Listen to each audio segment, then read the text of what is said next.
90 రోజుల కోర్సు పూర్తి చేస్తే చాలు 100% ప్లేస్మెంట్ సపోర్ట్ తో సాఫ్ట్వేర్ జాబ్ మీ సొంతం. వెంటనే కోడ్ జ్ఞాన్ డెస్టినేషన్ ని సంప్రదించండి.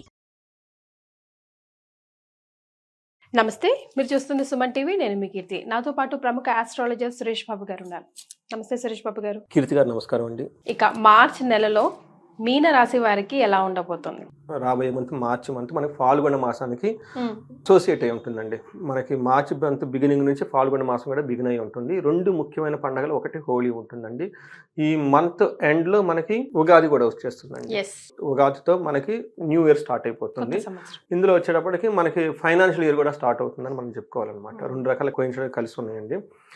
ఈ మాసంలో మనకి 12 రాసుల వరకు ఎలా ఉందో చూద్దాం. ఫస్ట్ మనకి జ్యోతిష శాస్త్రం ఎందుకు ఉపయోగం, దీని ద్వారా మనం ఎలా బెనిఫిట్ పొందాలి అనేది చాలా మందికి తెలవదండి. సో మహర్షులు మనకి ఈ జ్ఞానం ఎందుకు ఇచ్చారంటే అండి, భూమి మీద ప్రతి మనిషి పుట్టిన ప్రతి వ్యక్తి, అది ఏ కులం కానివ్వండి, ఏ మతం కానివ్వండి, ఏ కంట్రీ అయినా కానివ్వండి, 4 పనులు వాళ్ళు చేస్తారండి. ధర్మము, అర్థము, కామము, మోక్షం. నాకు వచ్చే ఫోన్ కాల్స్ కూడా వీటికి సంబంధించి వేరే ఏమి రావు, అంతే, ఇంకేం ఉండదండి. సో అయితే బట్ వాళ్ళ ఎక్స్పీరియన్స్ని బట్టి మనకు వస్తూ ఉంటుందండి.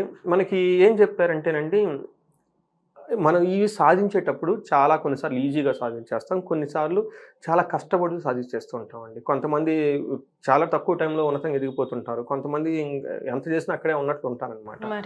సో మనకి ఏం చెప్తారంటే, లైఫ్ అనేది చాలా బ్లిస్ఫుల్గా ఆనందమయంగా ఉండాలి అనే ఒక ఉద్దేశంతో మహర్షులు ఈ జ్ఞానాన్ని ఇచ్చారు. దీని ద్వారా రాబోయే ఫ్యూచర్ మనకి ఎలా ఉంటుంది, ఏ విషయాల్లో అనుకూలంగా ఉంటుంది, ఏ విషయంలో ప్రతికూలంగా ఉంటుంది, ఎక్కడ ఫేవరబుల్ ఎక్కడ అన్ఫేవరబుల్ మనకు ముందుగానే తెలుస్తుంది. మనం ఏం చేయాలి, చాలా క్లవర్గా ఎక్కడెక్కడ మనకు ఫేవరబుల్గా ఉందో మన ఎనర్జీ టైం అంతా అక్కడ ఇన్వెస్ట్మెంట్ చేయాలి. ఎక్కడెక్కడ మనకు ప్రతికూలంగా ఉందో ఫస్ట్ దాన్ని తెలుసుకోవాలి. మనకి యాక్సిడెంట్లు జరిగిన, అవమానాలు ఏది జరిగినా ఈ అన్ఫేవరబుల్ కండిషన్లోనే, ఇది ఇక్కడ మనకు అన్ఫేవరబుల్గా ఉంది కాబట్టి ఆ విషయం జాగ్రత్తగా వదిలేయాలి. లేదు చెయ్యాలి అనుకుంటే కొంచెం ప్రికాషన్ తీసుకొని చేయాలండి. అలా ఈ శాస్త్రం మనకి యూజ్ అవుతుంది. ఇండికేషన్, ఒక దిక్సూచి. అందుకని జ్యోతి అంటే చీకట్లో డార్క్ ఉంటుంది తర్వాత, కాబట్టి ఒక లైట్ మనకు పడితే ఒక కాంతి వస్తుందండి. సో అందుకని మన జ్యోతిష శాస్త్రం మన మహర్షులు ఇచ్చారు. ఇది మనకి ఒక గొప్ప సైన్స్ అనమాట. సైన్స్ బియాండ్ సైన్స్ అని నేను అంటూ ఉంటాను అనమాట. ఈ సైన్స్ ప్రకారం మనకి ఈ జ్యోతిష శాస్త్రం ప్రకారం, అందులో వేదిక జ్యోతిషం నేను చదివేది వేదిక ఆస్ట్రాలజీ. వేదిక ఆస్ట్రాలజీ ప్రకారం మార్చి మంత్లో సో మీనరాశి ప్రిడిక్షన్స్ మనం చూద్దామండి. ఫస్ట్ ఈ రాశి వాళ్ళు కనుక మనం చూసుకుంటే మిక్స్డ్గా ఉండే అవకాశం ఎక్కువగా ఉందండి. కొన్ని చాట్ల చాలా బాగుంది, కొన్ని చాట్ల టోటల్గా చూసుకుంటే వీళ్ళకి అఖిల విషయ భోగం, అన్ని విషయాలు చాలా చక్కగా ఉంటారు. అలానే కొన్ని శత్రువులతో కలిసి కూర్చొని మాట్లాడుకుంటే చాలా బాగుంటుంది. అంటే టోటల్గా సిచ్యువేషన్ అండర్ కంట్రోల్ అని చెప్పాలి. సిచ్యువేషన్ అండర్ కంట్రోల్ అని చెప్తే కరెక్ట్గా వాళ్ళకి మ్యాచ్ అవుతుంది. మనం టెక్నికల్గా కనుక చూసుకుంటే మీనరాశి వాళ్ళకి పూర్వభాద్ర 4వ పాదం, ఉత్తరాభాద్ర 1, 2, 3, 4 పాదాలు, రేవతి 1, 2, 3 పాదాలంతా, 1, 2, 3, 4 పాదాలంతా మీనరాశిలో ఉంటాయి. ఈసారి వీళ్ళకి మీనరాశి వాళ్ళకి ఈ రాశిలోనే 4 గ్రహాలు ఉన్నాయంట. ఆల్రెడీ అక్కడ వాళ్ళకి రాహు ఉన్నారు, వాళ్ళతో పాటు సూర్యుడు చేరుతున్నారు. దీంతో పాటు వాళ్ళకి శుక్రుడు, బుధుడు కూడా అక్కడే ఉండబోతున్నారండి. ఈ రాశి వాళ్ళకి గ్రహణం కూడా ఈ రాశిలోనే ఉంటుందండి, మీనరాశి వాళ్ళకే ఉంటుంది. కాబట్టి వీళ్ళు కొంచెం కాషియస్గా జాగ్రత్తగా ఉండాలి. కానీ ఇప్పుడు మనం మార్చి మంత్ ఫలితాలు కనుక ఈ యాంగిల్లో కనుక చూసుకుంటే వీళ్ళకి సిచ్యువేషన్స్ అంతా వీళ్ళకి కంట్రోల్లో ఉండే అవకాశం ఎక్కువగా ఉంది.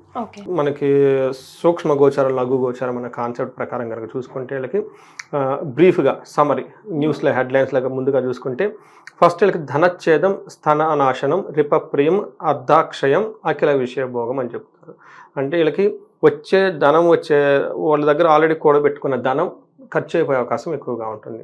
రెండోది స్థాననాశనం. వీళ్ళకి వర్క్లో కానీ అలాంటి విషయాల్లో కనుక చూసుకుంటే కొంచెం టఫ్ అయిన సిచ్యువేషన్ ఫేస్ చేసే అవకాశం ఎక్కువగా ఉంటుంది. లైక్ కొన్నిసార్లు ఉద్యోగం కోల్పోవటము, లేదంటే ప్రమోషన్ కావటం, లేదంటే వేరే చోటకి వాళ్ళకి ఇష్టం లేని ప్లేస్కి ఇష్టం లేని జాబ్ చేయటం, ఇవన్నీ జరిగే అవకాశం ఎక్కువగా ఉంది. అయితే వీళ్ళకి శత్రువుల గురించి కూర్చొని మాట్లాడితే, సామరస్యంగా కనుక మాట్లాడుకుంటే వీళ్ళకి శత్రు బాధ నుంచి విముక్తి వచ్చే అవకాశం ఎక్కువగా ఉంది. టోటల్కి అఖిల విషయ భోగం, టోటల్గా ఓవరాల్గా చూసుకుంటే అన్ని విషయాల్లో చాలా ఎంజాయ్మెంట్ ఉండే అవకాశం ఎక్కువగా ఉంది. సో ఇది కనుక మనకి ఇంకా కొంచెం డీటెయిల్డ్ హౌస్ వైజ్ కనుక చూసుకుంటే, సూర్యుడు వీళ్ళకి ఫస్ట్ హౌస్లో ఉండి 7th హౌస్ని చూస్తూ ఉన్నారండి. ఈ ప్రకారంగా చూస్తే మనకి సంస్కృతంలో ఏం చెప్తారంటే, దేహార్తి సంతాప కాలతిక్రమణ భోజనం బంధుమిత్ర సుహృద్వేష అని చెప్తారు. అంటే వీళ్ళకి దేహార్తి, శారీరకంగా చాలా బాధలు ఉండే అవకాశం ఎక్కువగా ఉంటుంది. అంతేకాకుండా సతతం సంతాపం, అంటే వేరే వాళ్ళకి ఏదో ప్రాబ్లం అయ్యేసి వీళ్ళకి కొంచెం ఇబ్బంది పడే అవకాశం ఎక్కువగా ఉంటుంది. కాలతిక్రమణ భోజనం, టయానికి భోజనం చేయకుండా ఉండటం, తర్వాత బంధువులతోటి, మిత్రులతోటి, ఫ్రెండ్స్ తోటి గొడవలు అయ్యే అవకాశం ఎక్కువగా ఉంటుంది. అంతేకాకుండా వీళ్ళకి తర్వాత స్పౌస్, ఓకే, హస్బెండ్ కానీ తర్వాత భార్యకి కానీ హెల్త్ విషయం ఎక్కువగా కొంచెం జాగ్రత్తగా కేర్ఫుల్గా ఉండాలి. వాళ్ళకి విషయంలో ఏదైనా కనుక హెల్త్ కంప్లైంట్ చేస్తే ఇమీడియట్గా హాస్పిటల్కి వెళ్ళటం, చూపించుకోవడం చాలా చాలా ఇంపార్టెంట్. పర్టికులర్గా హార్ట్ పేషెంట్స్ ఎవరైతే కనుక ఉంటే జనరల్గా సూర్యుడు వాళ్ళకి జన్మ రాసినప్పుడు heart related problems, chest related problems ఎక్కువ వచ్చే అవకాశం ఎక్కువగా ఉంది. కాబట్టి చాలా కేర్ఫుల్గా ఎవరి దగ్గర ఏదైనా కంప్లైంట్ చేస్తే ఇమీడియట్గా హాస్పిటల్కి వెళ్ళడం, చూపించుకోవటం, నెగ్లెక్ట్ చేయకుండా ఉండాలి. తర్వాత వీళ్ళకి కుజుడు కూడాను మిక్స్డ్ రిజల్ట్ ఇస్తున్నారండి. ఫస్ట్ వీళ్ళు 4th హౌస్లో ఉండి 7th హౌస్ని 11th హౌస్ని చూస్తున్నారండి.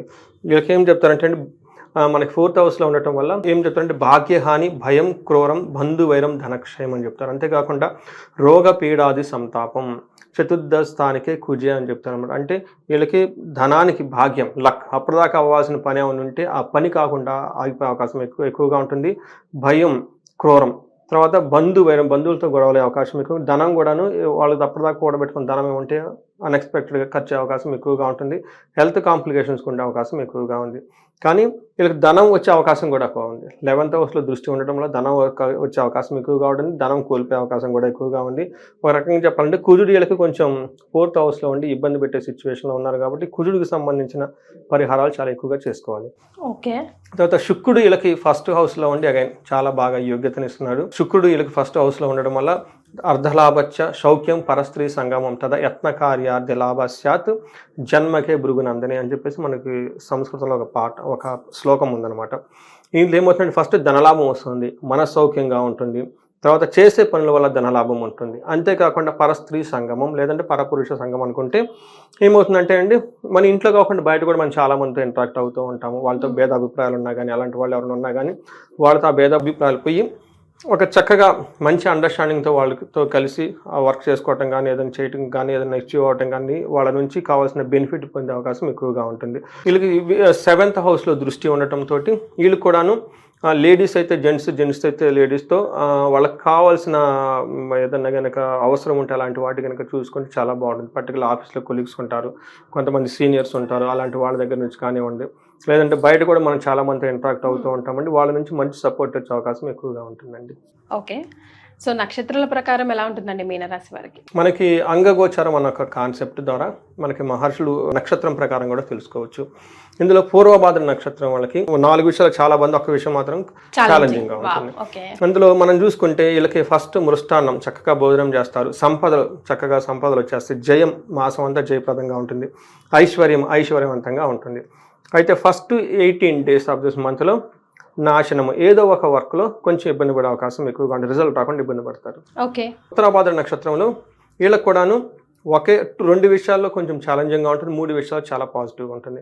వీళ్ళు మృష్టాన్నం చక్కగా భోజనం చేసేస్తారు, సంపదలు చక్కగా మంచి కావాల్సిన వెల్త్ అంతా తెచ్చుకుంటూ ఉంటారు, తర్వాత జయప్రదంగా ఉంటుంది. వీళ్ళకి 2 విషయాల్లో కేర్ఫుల్గా ఉండాలి. ఒకటి మృత్యు భయము, నాశనము. కొంచెం వీళ్ళకు ఏదో ఒక పనిలో అవుతుందా లేదా అన్న విషయం కొంచెం భయపడుతూ ఉండే అవకాశం ఎక్కువగా ఉంది. రేవతి నక్షత్రం వాళ్ళకి 3 విషయాల్లో చాలా ఛాలెంజింగ్గా ఉంటుంది, ఒకటే విషయం పాజిటివ్గా ఉంటుంది. అందుకని ఉన్న నక్షత్రాల్లో రేవతి నక్షత్రం వాళ్ళు చాలా కేర్ఫుల్గా ఉండాలి. వీళ్ళకి మృత్యు భయము, కలహము, నాశనము, సో ఒక రకంగా నెగటివ్ ఆస్పెక్ట్స్లో ఎక్కువగా ఉండే అవకాశం ఎక్కువగా ఉంది. కాబట్టి ఈ నక్షత్రం వాళ్ళు చాలా చాలా కేర్ఫుల్గా ఉండాలి.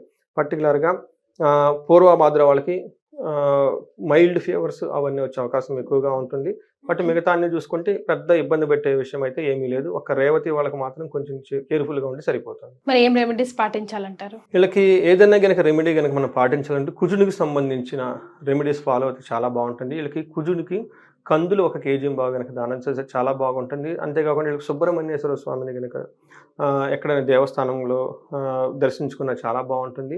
అంతేకాకుండా వీళ్ళకి ఎవరికైనా కనుక ఏదైనా ప్రాబ్లం పర్టికులర్గా అన్ని విషయాల్లో బాగుంది, వీళ్ళకి మనీ ఫ్లో అంతా బాగుంది, ఎక్కడైనా కనుక ఎవరికి ఇంకా స్టిల్ మనీ కనుక ప్రాబ్లం రాకుండా ఉంటే వీళ్ళు శ్రీ సూక్తంతో సంపుటీకరణం చేసిన విశేష మహాలక్ష్మి హోమం కనుక చేసుకుంటే ధన ప్రవాహం వస్తుంది.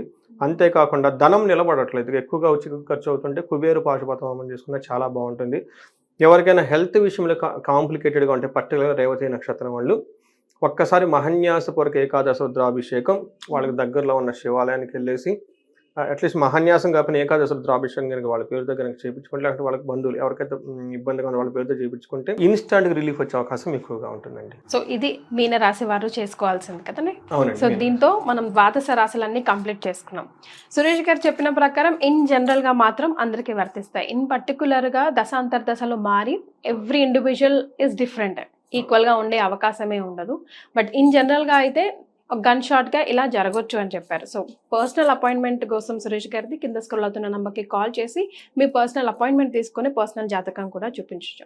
సురేష్ గారు చాలా సంతోషం అండి. మార్చ్ నెలలో ద్వాదశ రాశుల వారి ఫలితాలు తెలియజేశారు. ధన్యవాదాలు. సుమన్ టీవీలో మీ పర్సనల్ అండ్ బిజినెస్ ప్రమోషన్స్ కోసం కింది నెంబర్కి కాంటాక్ట్ చేయండి.